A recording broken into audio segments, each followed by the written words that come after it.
What's up, guys? Thank you for joining me. Today, I want to talk about the 2-year-old American citizen that the left is falsely claiming was deported. Here's Rachel Maddow. And now they have started sending U.S. citizen children out of the country, including one case Friday night in which the deeply conservative Trump-appointed judge in Louisiana who got the case said that he had a, quote, strong suspicion that the government just deported a U.S. citizen with no meaningful process. That judge, I got to tell you, in an extraordinary action, also himself personally tried to get the mother of that U.S. citizen child on the phone after Trump's immigration agents had flown her out of the country. The judge tried to get her on the phone himself so he personally could ask the mother whether or not what the Trump administration was saying about her and her child was true. The judge admits that when he made that phone call at 12:19 p.m., he knew that the plane had already departed and was somewhere over the Gulf of America, so he knew it would be impossible to get the mother on the phone. The judge then received the phone call at approximately 1:06 p.m., stating that the woman had already been released into Honduras. That's why the judge never got a chance to speak with her. Some in the media are claiming that ICE refused to put her on the phone, but that's not true. Let's go back to Rachel. You sometimes hear this statement that, everything they're now trying to do to immigrants, they'll eventually try to do to U.S. citizens. It's not that. It's not just that everything they're now trying to do to immigrants, they will eventually try to do to U.S. citizens. It's that what they are trying to do to immigrants already, they are already doing to U.S. citizens. Very dramatic and a great performance, but as usual, Rachel, we know that you're lying. No U.S. citizen was deported. The mother told ICE that she wanted to retain custody of her child. In fact, she wrote a letter. She didn't just sign some document placed in front of her. She prepared a handwritten letter stating that she wanted to bring her child with her back to Honduras. So no U.S. citizen was deported. And Rachel's not the only one lying about this. Here's Margaret Brennan. Friday, a federal judge who was appointed by President Trump said a 2-year-old American citizen child had been sent to Honduras with the mother who was deported. But the judge said, quote, there was no meaningful process. So again, this is another similar situation and dynamic. Shouldn't there be special care when these deportation cases involve small American-born children? Well, first of all, I disagree with the judge. There was due process. That female had due process at great taxpayer expense and was ordered by the immigration judge after those hearings. So she had due process. Not only did she receive due process, but she was caught entering the country illegally on 3 separate occasions. In September of 2019, in March of 2021, and 5 months later in August. She had final removal orders issued by an immigration judge in March of 2020. That was her due process that you paid for. An immigration judge determined that she was here illegally, could not seek asylum, and was ordered to go back to Honduras. And she ignored that judge's order for 5 years. The kid is 2 years old, right? So the kid was born in 2023. The judge ordered her removed in 2020. 3 years after the judge told her she had to leave, she has a child. Now, the child is an American citizen, but she's not. And she knew when she had that child that she would be taking a risk that at any time she could be deported, and she would have to make the decision whether to leave the child behind with family or to take the kid with her. But that's a risk she was willing to take. This is parenting 101. You can decide to take that child with you, or you can decide to leave the child here with a relative or another spouse.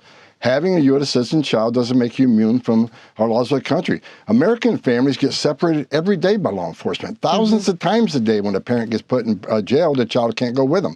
If you're an illegal alien, come to this country, and you decide to have a U.S. citizen child, that's on you. You put yourself in that position. He's absolutely right. Every time an American is arrested and sentenced to jail, that American child is separated from his parents. Nobody seems to care about that. Should nobody be prosecuted for committing crimes because we're going to separate families? Of course not. But that's what the underlying issue is. The left does not believe that coming here illegally is a crime. Now let's listen to Margaret lie. Well, when it came to this particular case, you just pointed out that they could have made arrangements. The father tried, actually, to make arrangements, as we understand it through our reporting. But he and the mother, who were separated since she was in detention after showing up for her appointment. That's the first lie. The mother and father were not separated because she was in detention. They were separated before this even happened. Her removal did not break up the family. The father was gone before she was even detained by ICE. Was only allowed a very brief phone call. The father tried to petition to get the child handed over to an American citizen relative. That's another lie. Because the dad is here illegally and because he doesn't have custody of the child, the mother does, the dad tried to get a female friend named Trish Mack to take the child. You said the dad was trying to get a relative to take the child. She's not a relative. She's his friend. She's probably his girlfriend. It's not like we're talking about the kid's grandmother. Trish Mack is an associate of a man claiming to be the kid's father. That's a big difference. If you're leaving the country for good, would you want to leave your 2-year-old child with your ex's girlfriend? And something you don't mention, Margaret, is that both the father and this woman, Trish Mack, not only wouldn't provide any proof of legal custody, but they refused to provide ICE with any identification. How in the world can we expect the government to grant custody of someone's 2-year-old baby to someone else without knowing who that person is? And here's another thing that you failed to mention, Margaret. The child's mother, the only legal guardian to the child, stated that she didn't want her child released from her custody to anyone. Therefore, it would be unlawful to remove this child from her mother and give her to someone else. Now watch her lie about what the judge said. So the mother had to make this decision and took the child with her. It just seems like there could be some more time frame here around due process allowed. That's what the judge is saying. That's another lie, Margaret. The judge didn't say that the child didn't receive due process. He said this appears to have happened without a meaningful process. I know it sounds like I'm splitting hairs here, but really there's a major difference because due process is guaranteed in the Fifth Amendment. And if the child was deported without due process, that would mean the Trump administration violated the Constitution, which of course would be a bigger deal. But Margaret is conflating these two terms on purpose. In the beginning of this interview, she did use the right term. But the judge said, quote, there was no meaningful process. You notice when she quotes the judge, she uses the right term, but that was way back in the beginning of the interview. Now she's trying to sneak in the term due process because she knows it has greater implications. It's just more dishonesty from the mainstream media.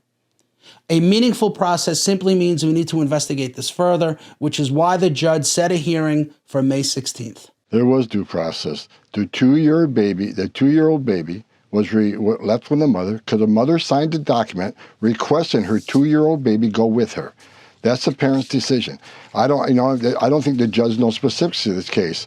The 2-year-old went with the mom. The mom signed a paper saying, I want my 2-year-old to go with me. That's a parent's decision. It's not a government decision. It's a parent's decision. Again, she didn't just sign a document. She prepared a handwritten letter, which translated to English states she wants to take her daughter with her to Honduras. Now let's go to another case where the dishonest media are claiming that 3 American citizen children were deported. Here is Marco Rubio on Meet the Press, where Kristen Welkner tries her hardest to mislead you. Let's talk now about some new reporting that came in overnight. I want to just go through it for you and for our audience. 3 U.S. citizen children have been deported with their mothers. Now, this is according to the Washington Post. The family's lawyer says one of them is a 4-year-old with stage 4 cancer, deported without medication or ability to contact doctors. Okay, let's talk about this lie. In this particular case, the woman entered illegally in 2013, but was released back into our country under the Obama's catch and release program. She was ordered by an immigration judge, that was her due process, to leave the United States in 2015, 10 years ago. In February of this year, she was arrested for speeding, driving without insurance, and driving without a license. When ICE took her into custody last month, she chose to bring her children with her back to Honduras. Rubio tries his hardest to explain this to her. That's a misleading headline. Okay, 3 U.S. citizens, ages 4, 7, and 2, were not deported. Their mothers, who are legally in this country, were deported. The children went with their mothers. If those children are U.S. citizens, they can come back into the United States if there's their father or someone here who wants to assume them. But ultimately, who was deported was their mothers who were here illegally. The children just went with their mothers. But it wasn't like, you guys make it sound like ICE agents kicked down the door and grabbed the 2-year-old and threw him on an airplane. That's misleading. That's just not true. He explained it pretty well, right? The kids were not deported. They went with the mother at the mother's request. But Kristen doesn't like that answer, so she has to ask it again. Just to be clear, because I do want to get to the overhaul at the State Department, is it the U.S. policy to deport children, even U.S. citizens, with their families, and I hear what you're saying, without due process? Just to be very clear there.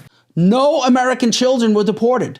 It doesn't matter how you phrase the same question or how many times you ask it, the kids were not deported. But she can't get it through her thick, corrupt head, so Rubio has to explain it to her again. No. Again, if someone's in this country unlawfully, illegally, that person gets deported. If that person is with a 2-year-old child or has a 2-year-old child and says, I want to take my child with me, well, then you have 2 choices. You can say, yes, of course you can take your child, whether they're a citizen or not, because it's your child. Or you can say, yes, you can go, but your child must stay behind. And then your headlines would read, U.S. holding hostage 2-year-old, 4-year-old, 7-year-old while mother deported. So the parents make that choice. I imagine those 3 U.S. citizen children have fathers here in the United States. They can stay with their father. That's up to their family to decide where the children go. Children go with their parents. Parents decide where their children go. The U.S. deported their mothers who were illegally in America. It was the mother's choice to bring her children with her. Now let's go back to the Margaret Brennan interview, where she also asked Tom Homan about this case. Well, let's talk about what's happening on the interior. On Friday, there were 3 American citizen children born here who were deported along with their mothers from Louisiana down to Honduras. And according to advocates, one of them is a 4-year-old child with stage 4 cancer, a rare form of metastatic cancer, who was sent back to Honduras without getting to talk to a doctor and without medication. I understand this child's mother entered this country illegally, but isn't there some basis for compassionate consideration here that should have allowed for more consultation or treatment? Well, it's certainly discretion. I'm not aware of the specific case, but no U.S. citizen child was deported. Deported means you got to be deported by the immigration judge. We don't deport U.S. citizens. The mother was deported along with the children. You see her lie again? The mother was deported along with her children. No, they weren't. The kids were not deported. That is a lie. The children aren't deported. The mother chose to take the children with her. When you enter the country illegally, and you know you're here illegally, and you choose to have a U.S. citizen child, that's on you. That's not on this administration. If you choose to put your family in that position, that's on them. But having a U.S. citizen child after you enter this country illegally is not a get-out-of-jail-free card. It doesn't make you immune from our laws. If that's the message we send to the entire world, women are going to keep putting themselves at risk to come to this country. We send a message. You can enter the country legally, which is a crime. That's okay. You can have due process, great taxpayer expense, get ordered to move. That's okay. Don't leave. But have a U.S. citizen child and you're immune from removal, that's not the way it works. He's right. Having a child here is not a get-out-of-jail-free card. And most people agree with this. And Margaret knows that, so she has to bring it back to the child's sickness. So you don't think there should be compassionate consideration for a 4-year-old child undergoing treatment for cancer? I didn't say that. I said that was the question. ICE officers do have discretion. Yeah. ICE officers do have discretion. I'm not familiar with the specific case. I don't know what facts surround this case. I just made aware of this when you mentioned this morning. I was not aware of that case. So, of course, the cancer thing is a huge issue, and the corrupt Democrats are going to exploit it. Here is Eric Swalwell and Jasmine Crockett. First, we'll listen to them lie about the children being deported. They voted to allow Donald Trump to deport U.S. citizens, and they did it during the week that we learned that a 4-year-old little girl fighting cancer, a U.S. citizen, has been deported, separated from her U.S. citizen father and her cancer treatment. So, yeah, it's kind of shocking. The 4-year-old child was not deported. That is a lie, Eric, and you know it. And Jasmine knows it too, but she's going to say it anyway. The fact is, we used to live in a world in which where we saw the news about that baby that got deported, the baby with cancer, because supposedly he the man that's all about the children with cancer, right? Like, that's why he made sure one of his guests was at the State of the Union was a child with cancer. She's talking about DJ Daniels. He's a 13-year-old child who survived a rare form of brain cancer. Trump invited him to the State of the Union address, and when Trump fulfilled his wish of becoming a Secret Service agent, everyone stood up and cheered for this kid. Everyone except the Democrats, who not only refused to stand, but wouldn't even clap. And then finally, a 13-year-old pediatric cancer patient who wishes to be a police officer. Can we all stand? Can we all clap for a hero that America fell in love with? I am asking our new Secret Service Director, Sean Curran, to officially make you an agent of the United States Secret Service.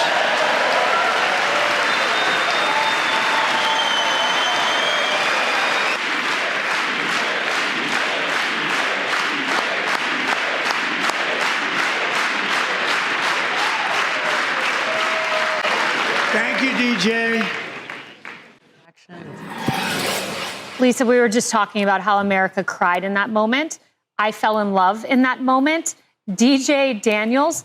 But I watched Debbie Wasserman Schultz recalcitrant, sitting there almost grimacing. No claps from her. No standing from Democrats. Because the Democrats are heartless. Here we are 2 months later, and Jasmine Crockett is still mocking the 13-year-old boy with brain cancer, which is something she loves to do, by the way. She loves making fun at people who are facing serious health issues. Do you remember her Hot Wheels comment? Dallas Congresswoman Jasmine Crockett is being called out by other elected officials for her comments last Saturday at a human rights campaign event. Y'all know we got Governor Hot Wheels down there. Come on now. And the only thing hot about him is that he is a hot mess. Referring to Governor Greg Abbott as Hot Wheels. Abbott was partially paralyzed when a tree fell on him decades ago. She's beyond disgusting. Mocking kids with cancer and making fun of people in wheelchairs. Now let's go back and listen to her lie. It is a U.S. citizen. Like, there honestly isn't even this real thing of like deporting a U.S. citizen. As far as I'm concerned, you randomly kidnapping folk and you throwing them out of the country against their civil rights, against their constitutional rights. And frankly, how would they feel if some other country decided that they were going to just start throwing people randomly in our country? How would we feel if some other country just started randomly throwing their people into our country? You mean like the invasion at the border? The border that you and your party swore was secure for the last 4 years? We wouldn't like that at all, which is why we elected Trump, to fix it. And that's exactly what he's doing. But while Jasmine isn't very bright, she and the corrupt Democrats are smart enough to keep this conversation about the child's cancer treatment. We all know the Democrat Party doesn't care about American children with cancer, as demonstrated by their response to DJ. He's a child with cancer, but he's an American child, so he's ignored by the Democrat Party. But an illegal child with cancer, that's something they can get behind. And because the corrupt media is going to ignore this hypocrisy, this could hurt Trump politically, which is why I believe ICE should make an exception, because exceptions have been made under Haman. Here he is at another press conference. We just went over the numbers, and let me talk about a few numbers that are important to me. Under the Biden administration, we averaged over 11,000 many days, over 12,000, even some days 15,000 illegal entrants in the United States. 15,000. You know what the number was the last 24 hours? 178. 15,000 to 178. Unprecedented success. On an average day in the Biden administration, known gotaways, people we knew crossed the border because they're on video, drone traffic, or sensor traffic, crossed the border, weren't apprehended, weren't fingerprinted, weren't vetted. Average day under Joe Biden, more than 1,800 gotaways. Yesterday, 38. 38 too many? We'll get that to zero. But we went from 1,800 to 38. And finally, that was said earlier, under the first 100 days, what was actually January 20th to April 1st, last year, 184,000 illegal aliens were released into the United States. Under this administration, 9. 4 of them were material witnesses in a criminal investigation. We need them here to testify in a serious criminal trial. 4 was extreme medical condition. We couldn't return them because they were in such bad shape. And 1 was a humanitarian issue. Those numbers are just staggering, right? 184,000 to just 9. But he says 4 of them couldn't be removed due to medical reasons. Now, he doesn't state what those reasons were, but I can't imagine anything being worse than stage 4 cancer, especially when it comes to a child. In my opinion, I believe the mother should be allowed to stay so the child can continue to seek cancer treatment. I know not everybody is going to agree with me, but I believe delaying her deportation is the right thing to do. Now, there's a political component to this as well. The Democrats have been on the wrong side of nearly every issue, and it just keeps getting worse for them. I thought the Democrats hit a new low when they started advocating for men in women's sports. That's an 80-20 issue. Normal people don't want to see a man beat up a woman in a boxing ring. Democrats are fighting for it. Normal people also believe that illegals in gangs like TDA and MS-13 shouldn't be allowed to stay in our country, but the Democrats are fighting to keep them here. While Trump is meeting with mothers of victims who are slain by MS-13 at the White House, the Democrats are flying to El Salvador to bring those MS-13 members back into our country. Again, the Democrats are on the wrong side of the issue. And one last example is what they're doing to our children. Transitioning kids, putting them on these puberty blockers or insisting that they go through these barbaric surgeries also doesn't sit well with the American people. You and I consider that child abuse, but the Democrats consider it child abuse to deny these kids the surgery. And they want to put parents in jail who refuse to allow it. The Democrat Party has moved so far left that normal, traditional Democrat voters were left in the center. And in my opinion, some of them went over to Trump because the Democrats have gotten so crazy. But they're latching on to this kid that has cancer. And they're going to remind us every day how cruel it is to deport the kid's mother. Yes, we know the kid wasn't deported, but we cannot deny that because he chose to go with his mom, he needed to suspend his cancer treatment. And that is all the corrupt media are going to talk about. I also realize that this is a slippery slope. If we make an exception for this mom because her child has cancer, what about children with other illnesses? What about kids who are blind or children who are paralyzed in wheelchairs? Do we make exceptions for those parents too? I get it. It is a slippery slope. What starts out as one exception can quickly lead to a whole list of exceptions, and before you know it, we're not going to be able to deport moms because the kids are suffering from anxiety. But I still think we can make an exception for a child that has stage 4 cancer. You might not agree with me. Please let me know how you feel about this in the comments. That's all I got for you today. If you're new to the channel, please consider subscribing. Thank you for watching, and I hope to see you on the next video. I'd like to now focus on U.S. citizens who were deported. In fact, 3 children so far, likely more children. One of those children with cancer. The Trump administration lied, but this time they lied on a 4-year-old. A 4-year-old U.S. citizen with cancer was deported. Who was deported without the medication necessary to address that child's cancer. Again, a U.S. citizen. American citizens, including 2-year-olds and kids with cancer, are being deported without due process. That's the truth. The family was not given an opportunity to make plans for the kids. And so they were deported, essentially, again, U.S. citizens.